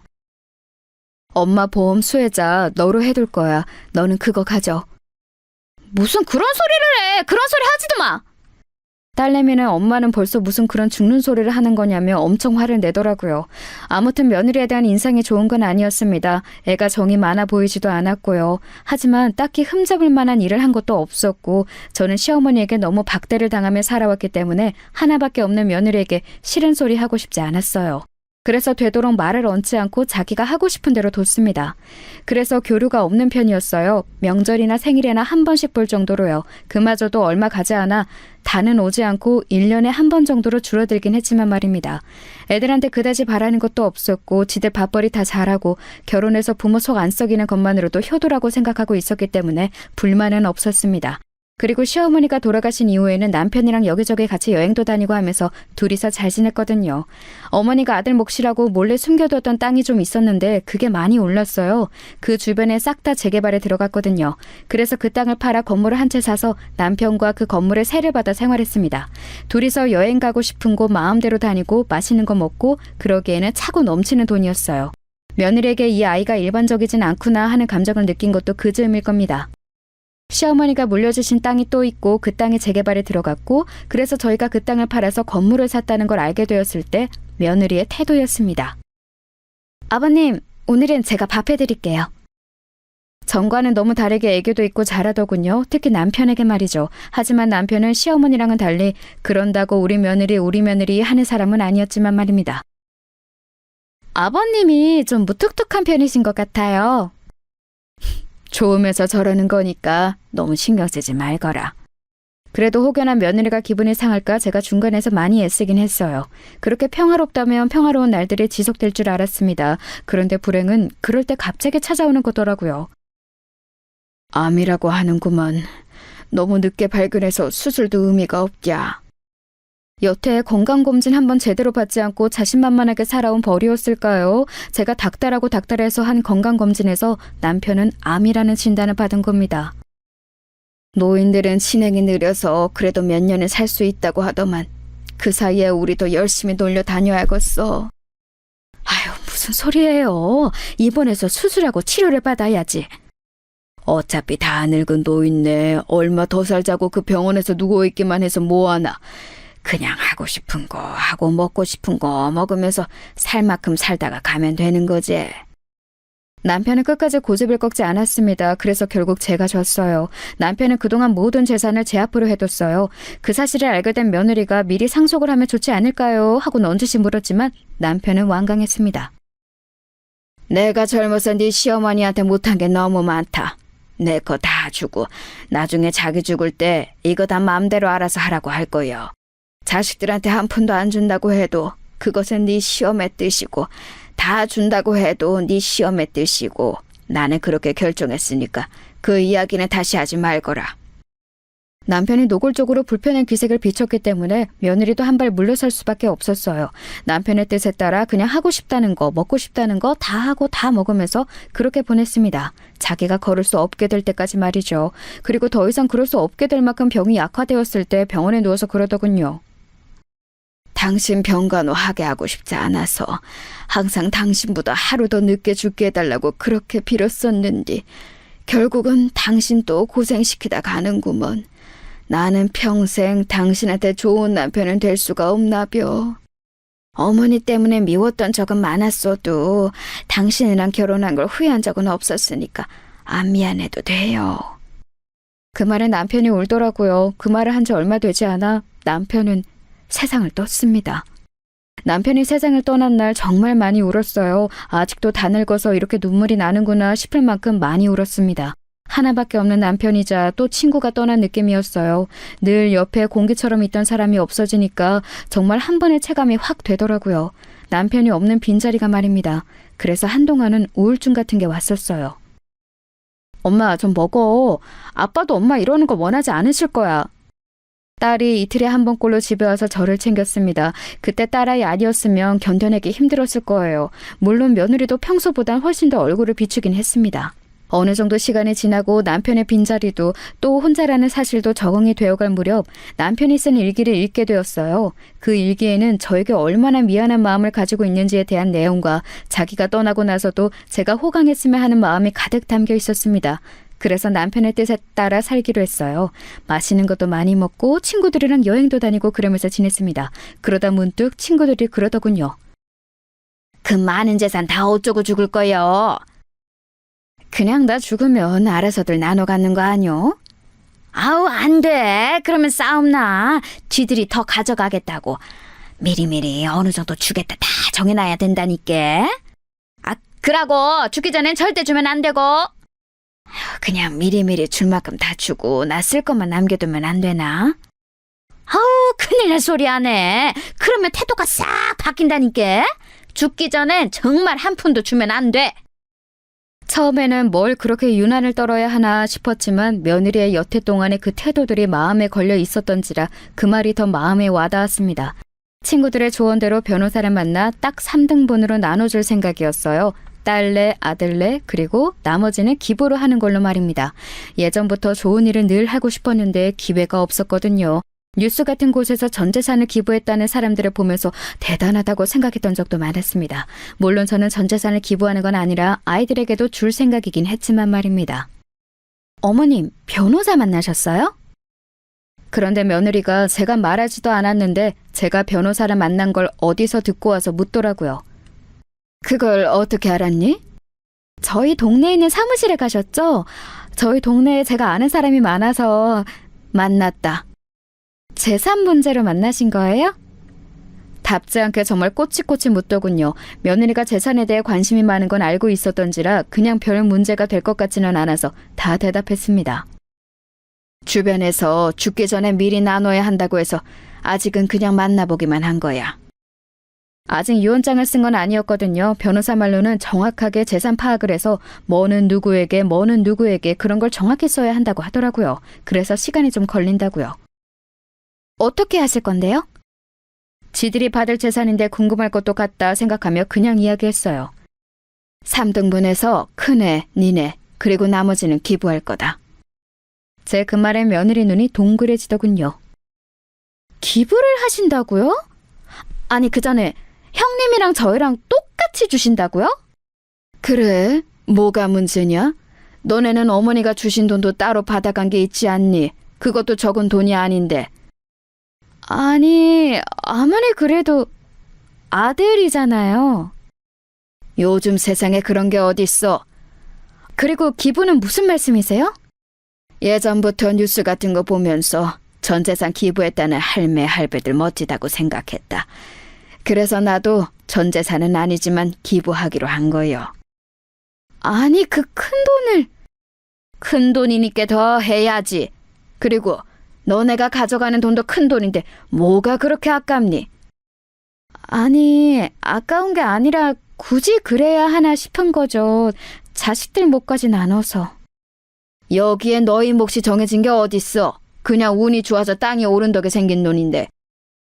며느리가 꽁한 얼굴로 입을 꾹 다물더군요. 상당히 불만이 많은 얼굴이었지만 더 말을 꺼냈다간 이마저도 제가 안 준다고 할까봐 참는 게 느껴졌습니다. 그날 이후로 며느리는 거의 매일을 저희 집에 찾아왔어요. 그리고는 집안일을 하고 제 옆에 딱 붙어서 하루 종일 저를 설득했습니다. 어머님, 다시 한번 생각해 보세요. 저희가 다 달라는 거 아니라니까요. 애비도 그렇게 많이 기부하냐고 어머니께 다시 말해보라고 했고. 나는 이미 마음 다 정했다니까 그런다. 유언장 그렇게 쓸 마음은 안 바뀌니까 너도 그만 포기해. 그리고 이렇게 매일 오는 것도 하지 말거라. 그렇게 해도 제 마음이 바뀔 것 같지 않으니 한동안은 그만하는 것 같더라고요. 제가 생전 며느리 흉을 다른 사람에게 본 적이 없는데 요즘 며느리는 너무 노골적으로 돈돈거리는 것 같아서 딸아이에게도 말한 적이 있었습니다. 엄마, 절대 유산상속 미리 해주지 마. 싸가지가 없어. 평소에는 자주 오지도 않으면서. 그래도 애 앞에서는 그런 소리 하지 마라. 안 해요. 나도 괜히 분란 만드는 거 싫어. 그냥 엄마랑 이렇게 뒤에서 욕하고 마는 거지. 딸내미도 지아빠 닮아서 여기저기 입대는 스타일이 아니라 그런지 그냥 그러고 말긴 했지만 말입니다. 그러던 어느 날이었어요. 꿈에 남편이 나왔습니다. 그렇게 가고 나서 한 번도 꿈에 나온 적이 없었는데 저 멀리서부터 저한테 이리 오라고 손짓을 하더군요. 그래서 남편 가까이 다가가 푸념을 했습니다. 아이고, 생전 안 찾아오더니 이제야 왔소. 잘 지냈는가? 나야 못 지낼 게 어딨어요. 일찍 간 당신 억울하게 잘 먹고 잘 살고 있어요. 그랬더니 남편이 웃더군요. 그거 참 다행이라면서 말이에요. 나 데리고 가려고 왔어요? 당신은 올라면 한참 멀었으니까 그런 말 하지도 마소.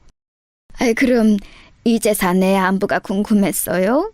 거기가 지낼만 한가 보제? 지낼만 하던 아니던 지금 올 생각은 하지도 말고 할 말이 있어서 왔소. 무슨 말이요? 제 질문에 남편의 표정이 갑자기 굳어지더라고요. 좀 전에 희미하게 웃고 있던 모습과는 달리 그놈마다 못해 무서워 보였습니다. 그래서 제가 한 발 물러나려 하니 제 손목을 꽉 잡고는 한마디 한마디 힘줘 말하더군요. 내일 며느리 조심하소. 예? 그게 무슨 말이에요? 며느리 절대 조심하소. 알겠소? 남편이 아플 정도로 손을 꽉 잡고는 신신당부를 하더라고요. 그래서 일단 고개를 끄덕였습니다. 알겠어요. 근데 왜? 제가 알겠다고 하자마자 한 번 더 뚫어져라 저를 쳐다보더니 스르륵 사라지더군요. 남편이 사라짐과 동시에 잠에서 깼습니다.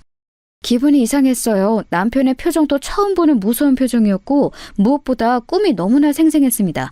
남편이 꽉 잡았던 손목의 느낌도 아직 나는 것 같아요. 그렇게 이상한 기분으로 하루를 시작했습니다. 그런데 소름이 돋는 일이 일어났어요. 한동안 연락이 없던 며느리가 집으로 찾아온 겁니다. 진짜 기분 이상하더라고요.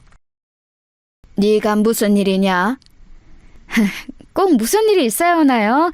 그냥 환절기고 어머님 입만 떼면 한 번씩 꼭 감기 걸리시잖아요. 그래서 좋아하시는 백합죽 써드리려고 왔죠. 요즘 맛있대요. 몸 괜찮다. 그래도 드세요. 뭐 죽을 아플 때만 먹으라는 법 있나요? 그리고 좋아하시잖아요. 그러고선 부엌으로 들어가 준비해온 재료들로 죽을 쓰기 시작하더군요. 그 뒷모습을 가만 보고 있는데 자꾸 어젯밤 꿈속에서 남편이 해준 말과 그 말을 해줄 때의 얼굴이 생각났습니다. 그렇게 며느리의 모습을 가만 보고 있는데 시간이 꽤 지났는지 다 됐다고 하더군요. 찝찝한 마음을 안고 식탁에 앉았습니다. 간 봤는데 진짜 맛있게 잘 됐어요. 그래 보이는구나. 죽은 진짜 맛있어 보였어요. 하지만 선뜻 손이 가지 않더군요. 자꾸 얹힌 것처럼 남편의 모습이 떠올랐습니다. 그래서 답답한 듯 가슴을 툭툭 쳤어요. 그랬더니 며느리가 자리에서 벌떡 일어서더군요. 뭘 가져다 드릴까요? 그리고는 제 대답도 듣지 않고 벌떡 일어나 물을 가지러 돌아서더군요. 그때였습니다. 갑자기 왜 그런 생각과 행동을 했는지 모르겠지만 며느리의 앞에 놓인 며느리의 죽과 제 앞에 놓인 제 죽을 바꿔야겠다는 생각이 들더군요. 그냥 그래야겠다는 생각이 들었습니다. 그래서 퍼뜩 그릇을 바꿨어요. 그리고 모른 척 앉아 있었습니다. 심장이 정말 벌렁벌렁거렸어요. 지금 다시 생각해도 그러네요. 어머님, 여기 물이요. 그래, 고맙다. 며느리는 그런 제 모습을 잠시 보다가 자신이 먼저 먹기 시작했습니다. 저도 며느리가 먹기 시작하는 걸 보고 한술 떴어요. 맛있네. 맛있더라고요. 생일에도 잘해주지 않던 며느리의 음식을 이렇게 이런 상황에서 먹게 되는 게 기분이 묘했지만 말입니다. 걱정했던 일은 일어나지 않았어요. 며느리는 죽을 잘 먹고 과일까지 깎아서는 같이 먹고 뒷정리까지 하고서는 집으로 돌아갔습니다. 아무 일도 일어나지 않아서 오히려 민망하고 그런 생각을 잠시나마 했던 게 며느리한테 좀 미안하더라고요. 아휴, 그 양반은 왜 생전 나타나지도 않다가 나타나서 그런 말을 해서는. 남편이 왜 그런 말을 했을까 생각하며 오늘 며느리를 의심한 걸 하루 종일 자책하고 있을 때였어요. 늦은 밤이었는데 아들에게 전화가 왔습니다. 생전 전화를 잘하지 않는 아이라 무슨 일인가 싶어서 전화를 얼른 받았어요. 네가 이 시간에 어쩐 일이냐? 무슨 일 있어? 어머니, 오늘 집사람 어머님 집에 갔어요? 아들의 목소리가 어딘가 급박해 보이더라고요. 그래서 바로 대답했습니다. 와서 백합죽 끓여줘서 같이 먹고 돌아갔는데 왜? 무슨 일이 있는 게냐?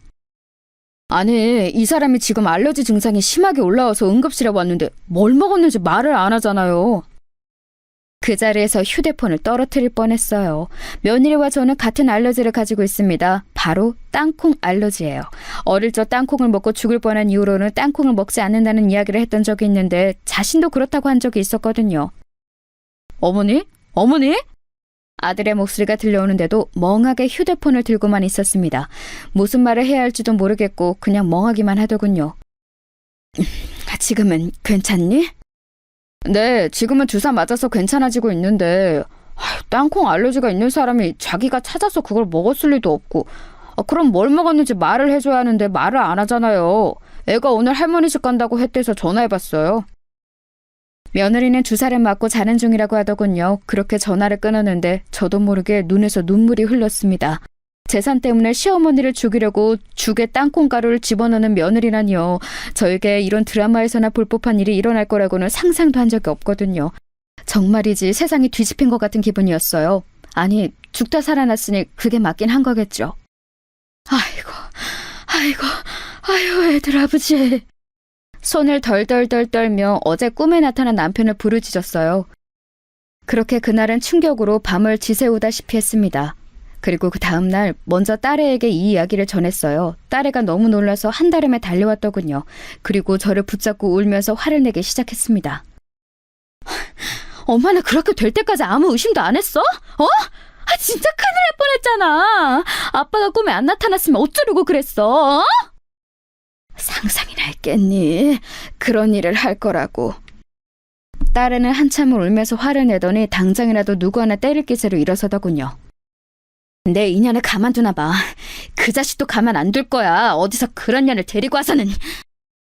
일단 앉아라. 내가 그렇게 말한다고 해도 그 아이가 박바국이면 그만인데 누구 말을 믿겠니? 너도 처음에 엄마가 잘못한 거 아니냐고 몇 번을 되물었잖아. 딸을 씩씩거리더니 이내 앉더군요. 그리고는 눈물을 닦으며 말했습니다. 그러면 이렇게 하자. 어떻게? 내일 엄마 혼자 병문안을 가.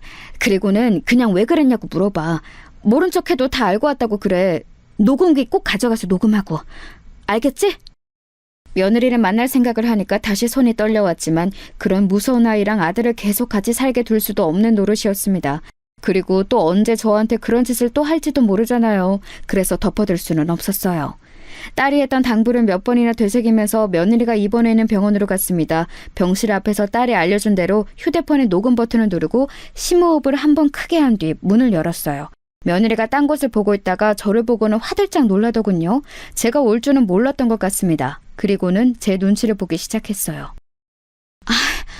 별일 아니라고 아범한테 어머니한테는 절대 말하지 말라고 했는데 했다고 하더라고요. 며느리의 그 말에도 대꾸 없이 그냥 가만히 보고 있었어요. 그랬더니 평소와는 달리 입을 쉬지 않고 계속 떠들더군요. 다 나와서 이제 퇴원하면 되는데 왜 오셨어요 괜히. 눈치를 보면서 그렇게 말하길래 그냥 조용히 넌지시 물었습니다. 딸아이가 한 당부대로 절대 화는 내지 않고요. 왜 그랬니? 그 말에 며느리가 굳더군요. 그러고는 얼굴이 하얗게 질리기 시작했습니다. 뭐가요? 무슨 말씀하시는지 저는 모르겠어요. 너 그날 나한테 준 죽에 땅콩가루 섞은 거 내가 모르고 왔을 줄 아냐? 며느리가 손을 벌벌벌 떨기 시작했습니다.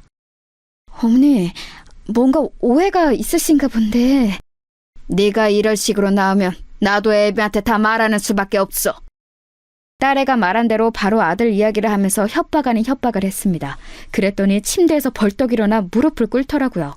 그리고는 싹싹 빌기 시작했습니다. 어머니, 진짜 죄송해요.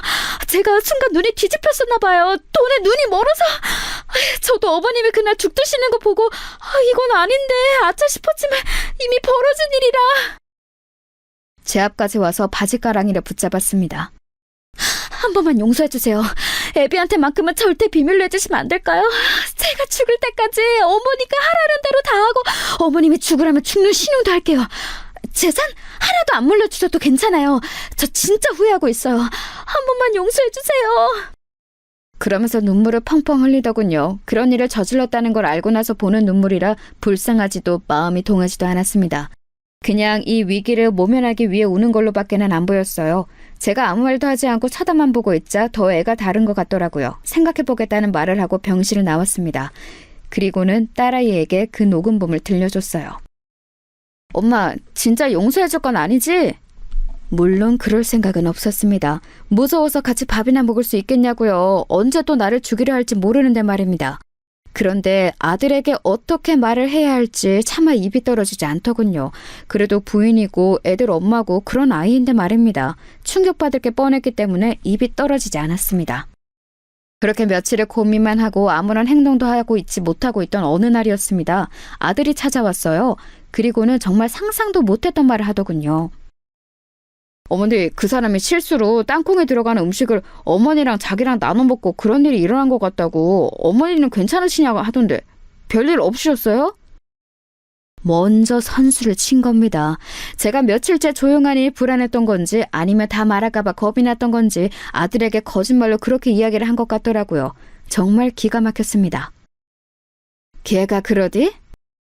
네, 실수로 땅콩에 들어가는 음식을 어머니랑 나눠 먹은 것 같다는데 어머니는 괜찮으세요? 알러지 심하시잖아요.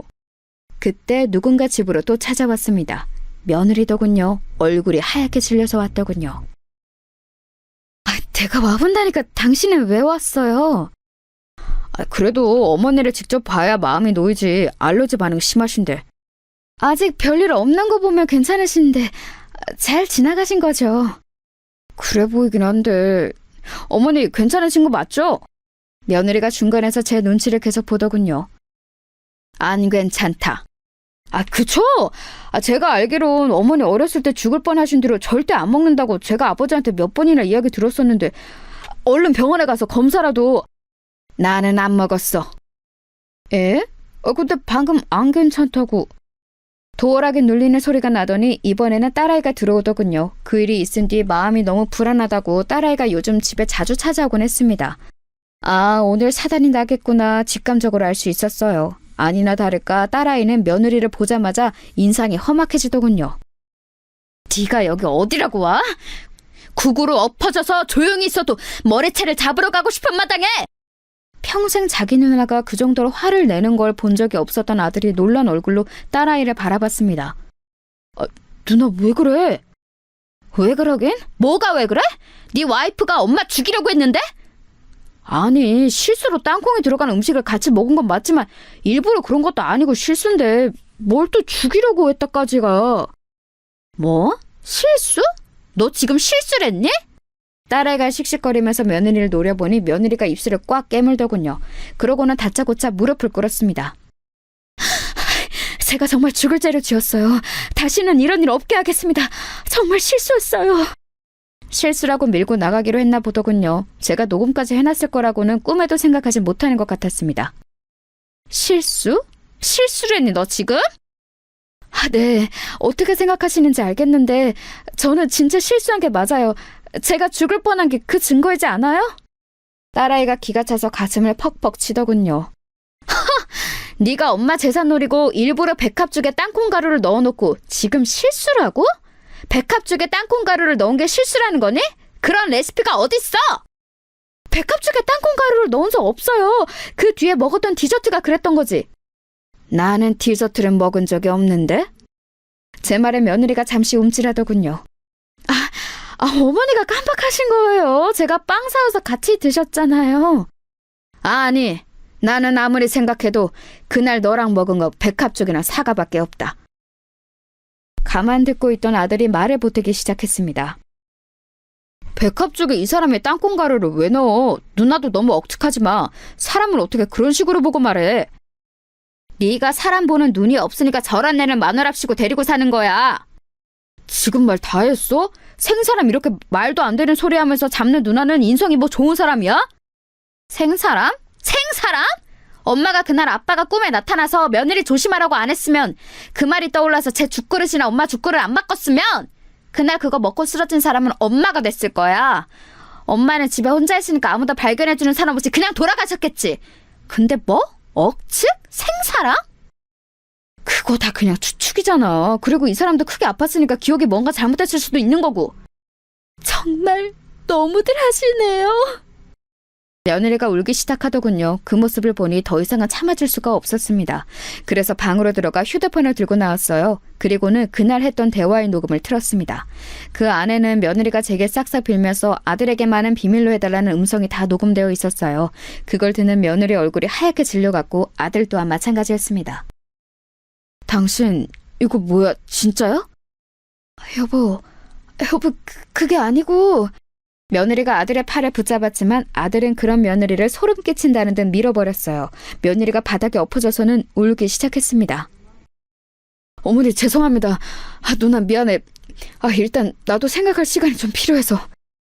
그리고는 정말 충격받았는지 비틀거리며 집 밖을 나서더군요. 그 뒤를 며느리가 따랐습니다.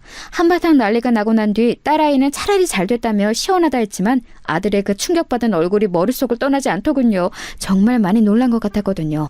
그 다음 날도 며느리는 집 앞을 찾아와서 울며 불며 빌었습니다. 한 번만 용서해달라고 말이죠. 딸아이가 그 모습을 보고 아들에게 전화를 한 뒤 며느리는 한동안 나타나지 않았어요. 그리고 얼마 뒤 아들을 통해 소식을 들을 수 있었습니다. 이혼하기로 했어요. 양육권은 제가 전부 갖고 그냥 원룸 보증금 정도만 주기로 하고요. 마음 같아서는 경찰에 바로 신고를 하고 싶고 그래야 하는 게 맞는 거지만 애들 엄마잖아요. 애들 생각해서라도 한 번만 용서해 주세요. 정말 죄송합니다, 어머니. 딸아이는 그럴 수 없다고 난리를 쳤지만 손주들이 엄마가 살인미수범이라는 사실을 알게 되고 또 그게 세상 밖으로 퍼지게 되었을 때 받을 충격이 걱정되는 건 저도 마찬가지였습니다. 그래서 아들의 뜻에 따르기로 했어요. 그 이후로 몇 년 동안 며느리를 볼 수 없었습니다. 소식도 들리지 않았어요. 뭐 죽은 듯이 사느라 그런 거겠지 했습니다. 하지만 알고 봤더니 이름도 바꾸고 성형수술로 얼굴도 다 바꿔서 다른 남자와 결혼했다더군요. 그것도 처녀라고 속이고 말이죠. 그러나 곧 그 집에서도 돈돈거리다가 쫓겨났다고 들었습니다. 그 아이는 언젠가 사고를 한번 크게 칠 것 같은 느낌이 아직도 듭니다. 그래서 가끔 그때 제대로 처벌을 받게 했었어야 했나 싶은 생각도 들었어요. 어디선가 저 같은 피해자가 또 생길지도 모르고 그때는 미수가 아니라 진짜로 실행될 수도 있는 일이었으니까요. 다시 한번 며느리의 소식을 들은 건 아들의 재혼식장에서였어요. 아니, 소식을 들었다기보다 제 눈으로 봤죠. 그 아이를 말입니다. 식장에 찾아왔더군요. 얼굴이 바뀌어 있었지만 저는 한눈에 알아볼 수 있었습니다. 그 사람이 가진 분위기라는 건 쉽게 바뀌지 않더라고요. 저와 눈이 마주치자 잠시 놀라는 것 같더니 다가오더군요. 놀라 도망갈 줄 알았는데 의외였습니다. 잘 지내셨어요? 못 지낼 건 또 뭐니? 그래 보이시네요. 새 며느리 봐서 좋으시겠어요. 그래, 너와 달리 참하고 좋은 아이라서 좋다. 애들이 새엄마 밑에서 자라는 게 좋은 건 아닌데요. 너 같은 엄마 밑에서 자라는 것보단 낫지 않겠니? 제가 저조차고 그런 거였겠어요? 그게 다 당신 아들이랑 손주 더 좋은 환경에서 살게 하려고 그런 거잖아. 그때 곱게 죽었으면 내가 이렇게 될 일도 없었잖아. 아니, 그 전에 재산을 제대로 줬으면 이런 일이 없었을 거 아니야! 말도 안 되는 소리로 아글아글 쓰더라고요. 기가 빠져서 멍하게 쳐다보고 있는데 그 모습을 보고 아들이 다가와 며느리를 끌고 나갔습니다. 나중에 듣기로는 한 번만 더 나타나면 그날 그 녹음본을 가지고 바로 경찰서로 간다고 했다더군요. 그 이후로는 며느리의 소식은 더 이상 들을 수 없었습니다. 본인도 겁이 난다면 더 이상 저희 앞에는 나타나지 않겠죠. 속 시원하게 마무리된 것 같지는 않지만 손주들을 생각해서 어쩔 수 없는 선택이긴 했어요. 물론 가끔 후회는 하지만 말입니다.